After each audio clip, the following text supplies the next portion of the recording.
ଥାଏ। ସିଡନୀ ପାଖାପାଖି କିଛି ପକ୍ଷୀ ଏ ବିଷୟରେ କଥା ହେଉଥାନ୍ତି। ଆଉ ତା ଭିତରୁ ଗୋଟେ ପକ୍ଷୀ ଯାହାର ନାଁ ନାଇଜେଲ, ସେ କ୍ଲିନିକକୁ ଯାଏ ଆଉ ନିମକୁ ଭେଟି ତା ବାପା କେମିତି ସମୁଦ୍ରରେ ବିପଦ ସହ ଲଢ଼େଇ କରି କରି ତାକୁ ଖୋଜିବାକୁ ଆସୁଛନ୍ତି ତାହା କହେ।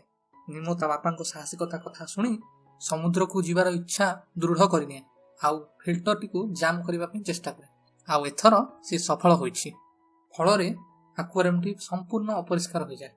କିନ୍ତୁ ଡେଣ୍ଟିଷ୍ଟ ଆକ୍ୱାରିୟମର ପାଣି ବଦଳାଇବା ବଦଳରେ ଆକ୍ୱାରିୟମର ଫିଲ୍ଟର ବଦଳାଇ ଦିଏ ଆଉ ଫିଲ୍ଟରଟି ଆକ୍ୱାରିୟମ ପୁଣି ଥରେ ସଫା କରିଦିଏ ଆଉ ଏମାନଙ୍କ ପ୍ଲାନ୍ ଫେଲ୍ ହେଇଯାଏ।